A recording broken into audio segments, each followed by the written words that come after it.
Hello friends, मैं आप सभी का अपने यूट्यूब चैनल ए बिग जम स्टडी में आप सभी का अभिनंदन करता हूं। आज मैं लेकर आया हूं सीडीपी का पार्ट 4 जो कि आने वाले exam UP TET C TET और सुपर टेट के लिए बहुत ही इंपॉर्टेंट है। आज के जो मैंने टॉपिक्स लिए हैं वह अक्सर क्वेश्चंस आपके एग्जाम्स में पूछे जाते हैं, यह सुपर टेट हो चाहे वह यूपी टेट या सी टेट। चलिए, जो फ्रेंड्स पहली बार मेरी वीडियो को देख रहे हैं तो प्लीज़ चैनल को सब्सक्राइब और वीडियो को शेयर कर दीजिए और लाइक कर दीजिए। और मेरे पुराने साथियों, मेरे पुराने दोस्तों, आप सभी से एक रिक्वेस्ट है, प्लीज़ वीडियो को लाइक और शेयर कर दीजिए। चलिए आज के क्वेश्चंस को स्टार्ट करते हैं। प्रभाव का नियम किसके द्वारा दिया गया है? स्किनर, पावलोव, कॉयलर या थॉर्नडाइक? प्रभाव का नियम हमारा दिया गया है थॉर्नडाइक के द्वारा। ठीक है। बीएफ स्किनर ने हमारा क्या दिया है? क्रिया प्रसूत का सिद्धांत दिया है। इवन पावलोव ने हमारा क्या दिया है? शास्त्रीय अनुकूलन का सिद्धांत दिया है। ठीक है। अंतर्दृष्टि या सूझ का अधिगम का सिद्धांत किसने दिया है? हमारा कॉलर ने दिया है। चलिए नेक्स्ट क्वेश्चन पर चलते हैं। या कुछ फैक्ट्स हैं रिलेटेड, आइए वो देख लेते हैं। जैसे तत्परता का नियम, अभ्यास का नियम, ये सब हमारे इवन थॉर्नडाइक ने दिया है, थॉर्नडाइक जी ने दिया है। तत्परता क्या है? बेसिकली जैसे हम किसी चीज़ के लिए उत्सुक होते हैं, कि जैसे हम खेलने जाते हैं तो हम उत्सुकता होती है कि मेरी बैटिंग आनी चाहिए। तो अब एक किसी चीज़ को सीखने के लिए हम जब उत्सुक होते हैं तो वह तत्परता का नियम कहलाता है। अभ्यास का नियम क्या होता है? जैसे लंबी अवधि में हम कुछ सीखते हैं तो बार बार हम उसका क्या करते हैं? अभ्यास करते हैं, वह अभ्यास से रिलेटेड है। अब प्रभाव का नियम क्या है? जैसे हम कोई मोटिवेशनल स्पीकर है जो हमें प्रेरणा देता है तो हम उससे क्या होता है? प्रभावित होते हैं और फिर अपनी लाइफ में कुछ चेंजेस लाते हैं, कुछ सीखते हैं। चलिए, क्रिया प्रस्तुत का सिद्धांत किसने दिया है? PF Skinner. इवन पावलोव ने शास्त्रीय अनुकूलन का सिद्धांत दिया है और बोहलव कॉगलुक ने अंतर्राष्ट्रीय द्वारा अधिगम का सिद्धांत दिया है। मेरे इन क्वेश्चंस के द्वारा आपको मोस्टली एक एक क्वेश्चन, तीन तीन चार चार क्वेश्चन को कवर करता है। तो प्लीज़ वीडियो को एक पूरा देखिए और जितना हो सके प्लीज़ वीडियो को शेयर कर दीजिए। चलिए नेक्स्ट क्वेश्चन में चलते हैं। समकालिक तर्क, परागम तर्क, वैचारिक सोच जिसके तहत प्याजे के विकल्प में कौन सा है? पूर्व सकलात्मक चरण, सहज चरण, तृतीय परिपत्र प्रतिक्रिया या पूर्व प्रतिनिधात्मक विचार? तो हमारा जो समकालिक तर्क आता है या परागम तर्क आता है वह हमारा किस में आता है? पूर्व सकलात्मक चरण में आता है। प्याजे ने बेसिकली प्याजे के कितने चरण हैं? जो प्याजे ने चरण दिए हैं, पहला है संवेदी गामक, ठीक है, दूसरा है पूर्व संख्यात्मक, तीसरा है मूर्त, चौथा है अमूर्त। आइए कुछ फैक्ट्स हैं वे देख लेते हैं। जैसे जैसे जीन प्याजे ने जो पहला दिया था वह कितना, कौन सा दिया था? संवेदी मोटर चरण है। उनके 4 चरण थे, विकास के 4 चरण दिए उन्होंने। संवेदी मोटर की आयु लगभग कितने होता है? जन्म से लेकर 2 वर्ष तक होता है। ठीक है। इसमें जो बालक होता है वह अपनी इंद्रियों से ज्ञान को अर्जित करता है। ठीक है। जो इंद्रियां होती हैं उसकी, वह 0 से 2 वर्ष के लिए बहुत ही ज़्यादा एक्टिव होती है। ठीक है। उसके बाद आता है पूर्व संज्ञात्मक अवस्था। ठीक है। इसमें 2 चीज़ें होती हैं, 2 से 4 वर्ष होती है पूर्व वैचारिक चरण, और दूसरा जो चरण होता है वह सहज चरण होता है जो कि 4 से 7 वर्ष के लिए होता है। ठीक है। इसमें वह क्या करता है? प्रतीकों के माध्यम से, अब जैसे कोई चीज़ है, प्रतीकों के माध्यम से अपनी बुद्धिमत्ता का प्रदर्शन करता है। जैसे दूध की बोतल देखते ही वह रोने लगता है, ही करने लगता है। दूध की बोतल देखता है तो वह अपने आप को रोकर आवाज़ कराता है कि मुझे भूखा हूँ। ठीक है। और इसमें वह है गैर तार्किक, मतलब तर्क नहीं कर सकता, गैर तार्किक बुद्धि का उपयोग करता है। आइए मूर्त संज्ञात्मक अवस्था देख लेते हैं। इसकी जो अवधि होती है वह कौन सी, कितनी अवधि होती है? 7 से 11 वर्ष। ठीक है। 7 से 11 वर्ष होती है। इसमें वह तर्क कर सकता है, तर्क करके ही क्या कहते हैं, वह किसी भी चीज़ों को, फैक्ट्स को जानता है। अमूर्त होता है, यह लगभग 12 वर्ष से अबव होता है, या 11 वर्ष से अबव होता है, या 12 वर्ष आप मान लीजिए। ठीक है। इस समय वह क्या करता है? अमूर्त अवधारणाओं का प्रयोग करके अपनी सोचने की क्षमता को विकसित करता है, अपनी सोचने की क्षमता को विकसित करता है। चलिए नेक्स्ट क्वेश्चन पे चलते हैं। शिक्षम का अग्रिम सजग प्रतिमान किसने दिया है? बूनर ने, पावलोव ने, आंसुबोल ने या प्याजे ने? ठीक है। संज्ञानात्मक विकास का सिद्धांत दिया है हमारे प्याजे ने। इवन पावलोव ने हमारा क्या दिया है? शास्त्रीय अनुकूलन अनुबंधन का सिद्धांत दिया है। हमारा बूनर ने यह दिया नहीं है। हमारा इसका आंसर है आंसुबोल। आंसुबोल ने शिक्षण का अग्रिम सहयोग प्रतिमान का सिद्धांत दिया है। आइए नेक्स्ट क्वेश्चन में चलते हैं। गैगिन सिद्धांत में सीखने का उच्चतम क्रम कौन सा है? समस्या का हल, संकेतों का हल, श्रृंखला को सीखना या मौखिक संसर्ग? तो जो उच्चतम क्रम कौन सा है हमारा? वैसे तो जो चारों ही क्रम आते हैं गैगिन सिद्धांत में, लेकिन हमारा उच्चतम क्रम कौन सा है? समस्या का हल। आइए कुछ फैक्ट्स हैं इनके बारे में देख लेते हैं।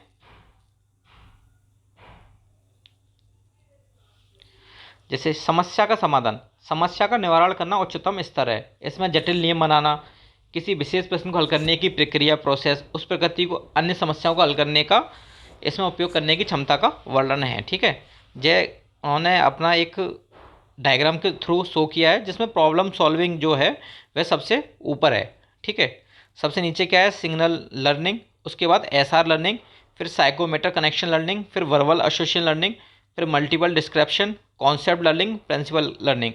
कभी कभार ये क्वेश्चंस में इसका क्रम भी पूछ लिया जाता है, तो प्लीज़ एक बार इसे आप मेमोराइज कर लीजिए। चलिए नेक्स्ट क्वेश्चन पे चलते हैं। निम्नलिखित में से सूक्ष्म शिक्षण का एक घटक नहीं है। तो सूक्ष्म शिक्षण क्या होता है? सबसे पहले हम क्या तैयार करते हैं, पाठ्य योजना तैयार करते हैं सूक्ष्म शिक्षण में। ठीक है, उसके बाद हम क्या करते हैं, शिक्षण कौशल करते हैं। जब हम क्लास में जाते हैं तो पहले एक योजना बनाते हैं।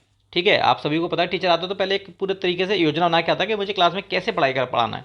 उसके बाद वो शिक्षण कराता है, फिर उसके बाद वो क्या करता है, बच्चों से फीडबैक लेता है। तो आप टीचर का सबसे पहला क्रम कौन सा हो गया, पाठ्य योजना, उसके बाद शिक्षण कौशल, उसके बाद प्रतिपुष्टि उपकरण। ये तीनों क्रम शिक्षण कौशल में आते हैं, उसका घटक नहीं है। शिक्षण विधि इसका घटक नहीं है। तो हमारा आंसर कौन सा हो गया, फोर्थ आंसर हो गया। ठीक है, आइए इसको हम एक चित्र के माध्यम से इसको समझ सकते हैं। यह क्वेश्चन मोस्ट इंपॉर्टेंट है, अक्सर पूछा जाता है। तो सूक्ष्म शिक्षण के 6 चरण होते हैं। सबसे पहले प्लान बनाता है टीचर। जब क्लास में पढ़ाने आता है तो वह क्या करता है, एक प्लान बना के आता है कि आज मैं इस टॉपिक को पढ़ाऊंगा। ठीक है, उसके बाद वह क्या करता है, वह पढ़ाता है बच्चों को। उसके बाद बच्चों से वह पूछता है कि आपको यह समझ में आया या नहीं आया, आपको इससे कुछ समझ आया या नहीं आया। ठीक है, फीडबैक। फिर वह दोबारा से उस, जैसे बच्चे ने उसका नेगेटिव आंसर दिया कि मुझे वह समझ में नहीं आया या मेरे अंदर मैंने उसको नहीं सीख पाया, तो फिर वह दोबारा से रीप्लान करता है, दोबारा से पाठ्य योजना को बनाता है, फिर से पढ़ाता है और फिर से वह फीडबैक लेता है। तो सूक्ष्म शिक्षण के कितने सिद्धांत है, 6। आई होप आप सभी को यह 6 सिद्धांत याद हो गए होंगे या समझ में आ गए होंगे। ठीक है, चलिए अक्सर यह क्वेश्चन पूछा जाता है एग्जाम में। चलिए नेक्स्ट क्वेश्चन में चलते हैं। Match the following. ठीक है, मनोविश्लेषण का सिद्धांत किसने दिया है, सिगमंड फ्राइड ने। ठीक है, मनोविश्लेषण का सिद्धांत किसने दिया है, सिगमंड फ्राइड ने। व्यवहारवादी कौन थे, व्यवहारवादी हमारे थे CL हल। ठीक है, ध्यान रखना ये क्वेश्चन, इनमें से ये क्वेश्चन आपको जरूर देखने को मिलेगा, मोस्ट इंपॉर्टेंट क्वेश्चन, या है यूपी टेट हो, सी टेट हो या सुपर टेट, इनमें से एक क्वेश्चन आपको चारों में से एक देखने को मिलेगा, हर बार पूछा जाता है। मनोविश्लेषणवाद कौन थे, सिगमंड फ्राइड। व्यवहारवादी कौन थे, CL हल। ठीक है, रचनावादी कौन थे, हमारे वाइगोत्स्की साहब। रचनावादी हमारे कौन थे, वाइगोत्स्की साहब। और गेस्टल्टवादी कौन थे, मैक्स वर्थिमर। ठीक है, गेस्टल्टवादी कौन थे, मैक्स वर्थिमर। तो हमारा इसका आंसर कौन सा हो जाएगा, थर्ड आंसर इसका हो जाएगा। चलिए नेक्स्ट क्वेश्चन में चलते हैं। फ्रेंड्स, अगर आपको वीडियो अच्छी लग रही है तो प्लीज़ एक बार चैनल को सब्सक्राइब कर दीजिए और शेयर कर दीजिए। आपके शेयर सब्सक्राइब मुझे मोटिवेट करते हैं और मैं आपके लिए आज भी अच्छे क्वेश्चंस लाया हूँ और लाता रहूँगा।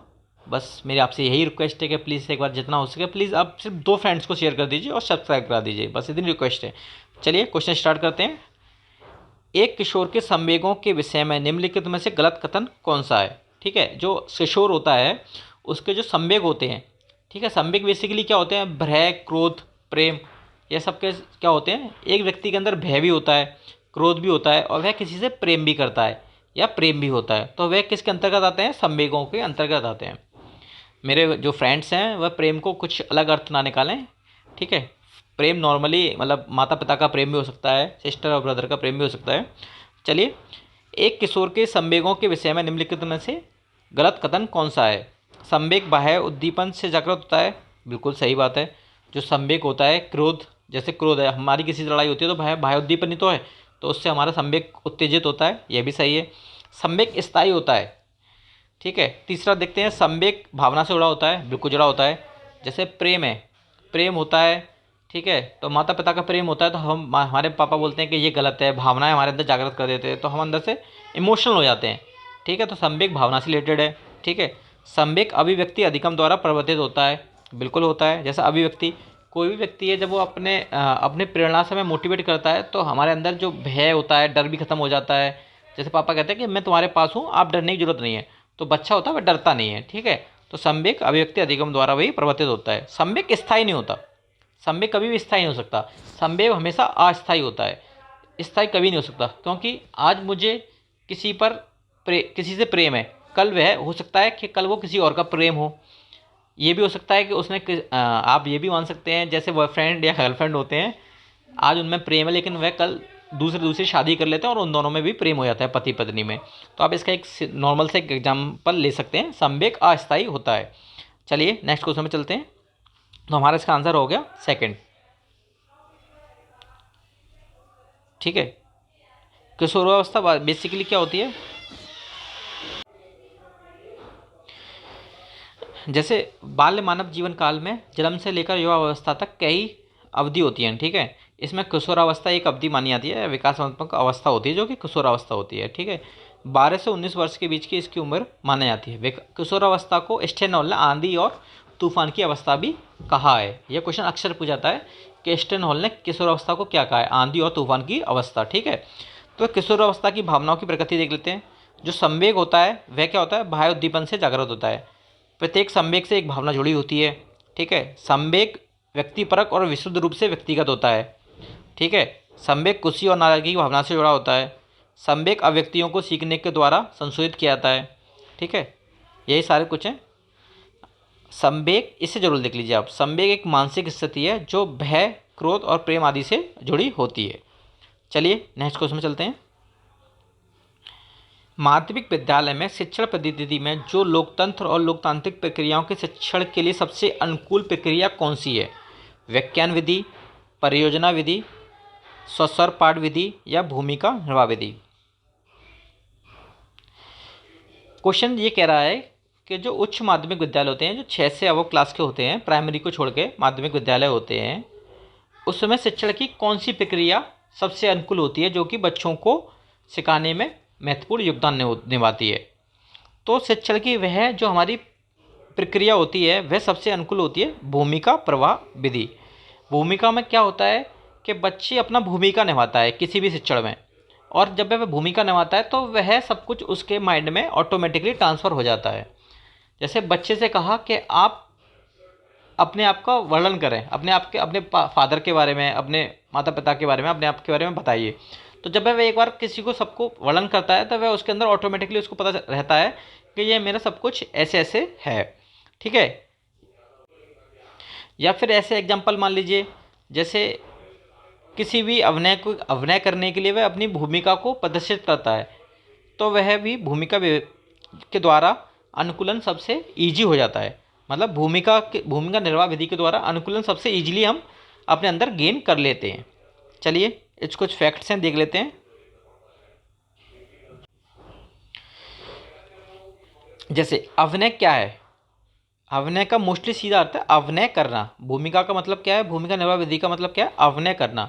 और नाटक की तुलना में अभिनय क्या होता है? एक अधिक लचीला होता है। ठीक है, नाटक क्या है? बेसिकली नाटक एक निश्चित विषय होगा, नाटक में एक निश्चित विषय होता है, जबकि भूमिका जब आदमी करता है तो उसमें एक निश्चित विषय नहीं होता, वह अपने माध्यम द्वारा भी कुछ वर्ड्स जोड़ लेता है। चलिए ये फैक्ट्स हैं, आप कुछ देख लीजिए जो भूमिका निर्वाह से विधि से रिलेटेड हैं। चलिए नेक्स्ट क्वेश्चन में चलते हैं। शिक्षण के स्तर का एक भाग नहीं है। ठीक है, शिक्षण के स्तर का एक भाग नहीं है। तो हमारा स्मृति है, यह शिक्षण के स्तर का एक भाग है। समझ भी हमारे शिक्षण स्तर का भाग है, और विचारात्मक भी हमारा इसका एक भाग है। जो खोजपूर्ण है यह शिक्षण के स्तर का एक भाग नहीं है। शिक्षण के बेसिकली 3 स्तर होते हैं: स्मृति स्तर, समझ स्तर और विचारात्मक स्तर। आप इनके तीनों के बारे में पढ़ लीजिए। बुद्धि लब्धि की गणना करने की सही विधि, ठीक है, जो हमारा आईक्यू का फॉर्मूला है, mental age upon chronological age into 100। ठीक है, यह हमारा किसने दिया है? यह हमारा जो दिया है वह हमारा टर्मन ने दिया है, टर्मन। ठीक है, टर्मन ने दिया है। चलिए नेक्स्ट क्वेश्चन चलते हैं।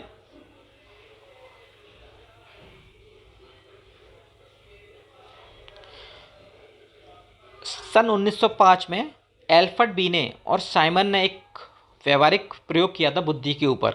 ठीक है, इन दोनों के नाम पर जो परीक्षण हुआ था उसके अकॉर्डिंग एक नाम पड़ा बीने साइमन परीक्षण। ठीक है, बीने साइमन परीक्षण। इन्होंने बेसिकली जो बुद्धि होती है उसका एक मानकीकृत परीक्षण किया था सन 1905 में, सन 1905 में। ठीक है, सन 1916 में एक संशोधित संस्करण फिर से प्रकाशित किया गया। वह किसके द्वारा किया गया सन 1916 में? ठीक है, स्टैनफोर्ड बीने बुद्धि परीक्षण के द्वारा। फिर से 2 वैज्ञानिक थे, वह कौन कौन से थे? स्टैनफोर्ड और बीने। इन्होंने बुद्धि परीक्षण को दोबारा से संशोधित किया। ठीक है, चलिए नेक्स्ट क्वेश्चन चलते हैं। अनुच्छेद 14 और अनुच्छेद 21A अनुच्छेद 14 और अनुच्छेद 21A भारतीय संविधान का 86वां संवैधानिक संशोधन अधिनियम 2002 स्पष्ट करता है कि समावेशी शिक्षा में सभी विकलांग बच्चे भी शामिल होंगे। जो अनुच्छेद 21 था उसने यह भारत की जो शिक्षा थी उसमें यह सम्मिलित कर दिया कि जो भी भारतीय शिक्षा यहाँ पर भी लागू होगी वहाँ पर विकलांग बच्चे भी अपना एडमिशन या अपना प्रवेश ले सकेंगे। चलिए नेक्स्ट क्वेश्चन में चलते हैं। अधिगम के संबंध में गलत कथन ज्ञात कीजिए। ठीक है, अधिगम व्यवहार में बदलाव लाता है, बिल्कुल सही है। अधिगम से व्यवहार में बदलाव भी आता है। अधिगम उद्देश्यपूर्ण और लक्ष्य उन्मुख होता है, बिल्कुल सही बात है। अधिगम जन्म से शुरू होता है और मृत्यु तक बढ़ता है, ये भी सही है। अधिगम के माध्यम से व्यवहार परिवर्तन अस्थायी होता है, यह गलत है हमारा कथन। तो हमारा आंसर कौन सा हो जाएगा? हमारा डी आंसर हो जाएगा। ठीक है, इसका हमारा आंसर है डी। चलिए कुछ फैक्ट्स देख लेते हैं। जैसे अधिगम व्यवहार में बदलाव लाता है। अधिगम उद्देश्यपूर्ण और लक्ष्य उन्मुख होता है। अधिगम जन्म से शुरू होता है और मृत्यु तक बढ़ता है। ठीक है, अधिगम व्यवहार में अपेक्षाकृत स्थायी परिवर्तन लाता है। यह भी कुछ फैक्ट्स आप देख लीजिए। चलिए नेक्स्ट क्वेश्चन में चलते हैं। शारीरिक विकास में आंतरिक तथा साथ ही बाहरी अंग भी विकास में शामिल होते हैं। ठीक है, शारीरिक विकास में आंतरिक तथा साथ ही बाहरी अंग भी शामिल होते हैं। आइए कुछ फैक्ट्स देख लेते हैं। जैसे विकास क्या है? अधिगम और परिपक्वता की प्रक्रिया द्वारा किया गया एक परिवर्तन है। जो अधिगम जिससे हम सीखते हैं और परिपक्वता क्या होता है, जैसे जो आनुवंशिकता होती है उसके द्वारा किया गया एक परिवर्तन है जो कि विकास कहलाता है। ठीक है, शारीरिक, मानसिक और सामाजिक भावनात्मक इसी तरह से अन्य संदर्भ को यह विकास एक तरह से प्रभावित करता है। ठीक है, शरीर विकास में न केवल बाहरी बल्कि आंतरिक शरीर के अंगों का विकास भी शामिल होता है। चलिए नेक्स्ट क्वेश्चन में चलते हैं। एक समस्याग्रस्त बच्चे में अध्ययन में रुचि में कमी हो सकती है, ये भी हो सकती है। मानसिक रूप से अस्थिर हो सकता है, ये भी हो सकता है। समायोजन का अभाव भी हो सकता है। तो उसका उपरोक्त सभी इसका आंसर है। जिसकी अभिवृत्ति रूढ़िवादी है उसका व्यक्तित्व रूढ़िवादी है, और जिसकी अभिवृत्ति सकारात्मक है उसका अभिव्यक्तित्व भी सकारात्मक है। यह कथन किसका है? यह कथन है हमारा मैककालिस का। यह कहना चाह रहे हैं जो रूढ़िवादी है उसका व्यक्तित्व भी रूढ़िवादी होगा, जो सकारात्मक व्यक्ति है उसका जो व्यक्तित्व है वह भी सकारात्मक होगा। यह कथन हमारा किसने कहा है? मैककालिस ने। चलिए नेक्स्ट क्वेश्चन चलते हैं। विकास के सिद्धांत के बारे में पूछा है। यह क्वेश्चन अक्सर पूछा जाता है एग्जाम पे, तो एक बार आप जरूर इसे मेमोराइज कर लीजिए, मोस्ट इम्पॉर्टेंट। ठीक है, विकास के सिद्धांत के बारे में गलत कथन पूछा है। तो विकास एक समान गति से नहीं होता, यह बिल्कुल सही है। आपने देखा होगा कुछ बच्चों का विकास बहुत तेज़ी से होता है और कुछ बच्चे धीरे धीरे बढ़ते हैं, या ये हम कहते हैं कि ये तो बढ़ ही नहीं रहा, मतलब इसमें तो विकास कुछ हो ही नहीं रहा, ये पहले भी 1 साल पहले भी इतना था और आज भी इतना ही है, बहुत मामूली सा विकास हुआ है। तो विकास एक समान गति से नहीं होता है। ठीक है, कुछ बच्चे का विकास स्वरूप का पालन करते हैं जिसमें एक स्तर अगले स्तर तक जाता है। ठीक है, विकास वृद्धि और परिपक्वता पर निर्भर करता है, यह भी कथन सही है। हमारा जो कथन गलत कौन सा है? कुछ बच्चे नहीं होता, सभी बच्चे का विकास स्वरूप का पालन करता है। ठीक है, विकास का स्वरूप का पालन करता है, इसमें दिया कुछ बच्चे, तो हमारा दूसरा आंसर गलत है। आइए विकास के बारे में कुछ जान लेते हैं हम। जैसे विकास एक समान गति से नहीं होता है। ठीक है, जो मैंने बताया था अभी आपको, सभी बच्चे का विकास एक स्वरूप का पालन करता है। सबसे पहले शिशुअवस्था आती है, फिर पूर्व सक्रमक अवस्था आती है, फिर मूल सक्रमक अवस्था आती है, ऐसे ऐसे करके सारी अवस्थाएं आती हैं। ठीक है, विकास उन व्यक्तियों की वृद्धि और परिपक्वता पर भी निर्भर करता है जो पर्यावरण के साथ अंतःक्रिया करते हैं। ठीक है, चलिए नेक्स्ट क्वेश्चन चलते हैं। संज्ञानात्मक डोमेन में क्या शामिल है? संज्ञानात्मक डोमेन में क्या शामिल है? जो संज्ञानात्मक डोमेन है B.S. ब्लूम ने दिया था। ठीक है, इसकी टैक्सोनॉमी को दिया था B.S. ब्लूम ने दिया था। तो उसमें हमारा क्या शामिल है? मानसिक कौशल हमारा उसमें शामिल है, शारीरिक विकास नहीं शामिल है, नियमली नहीं शामिल, भावना और भावनात्मक क्षेत्र वृद्धि भी उसमें नहीं शामिल है। आइए कुछ फैक्ट्स हैं वह देख लेते हैं। जैसे ब्लूम का वर्गीकरण। ठीक है, ब्लूम ने संज्ञानात्मक डोमेन के 3 स्तर दिए हैं। ठीक है, और इसमें 3 डोमेन दिए हैं, इसमें संज्ञान, भावात्मक और क्रियात्मक। यह क्वेश्चन मोस्ट इंपॉर्टेंट है, आप इसको थोड़ा सा देख लीजिए। ब्लूम ने सीखने के 3 डोमेन की पहचान की है। पहली कौन सा है? संज्ञान। दूसरा भावात्मक और तीसरा क्रियात्मक। ठीक है। संज्ञानात्मक डोमेन में मानसिक कौशल शामिल है, जिसमें 6 स्तर बताए हैं उन्होंने, ब्लूम साहब ने। संज्ञानात्मक जो डोमेन है इसमें 6 स्तर बताए हैं, यह अक्सर पूछा जाता है, मोस्ट इंपॉर्टेंट है। ठीक है, मोस्ट इंपॉर्टेंट संज्ञानात्मक डोमेन 6 स्तर है। सबसे पहले आता है रिमेंबर। रिमेंबर मीन्स कुछ हमें जैसे आइडेंटिफाई फैक्ट, किसी चीज़ की पहचान करना।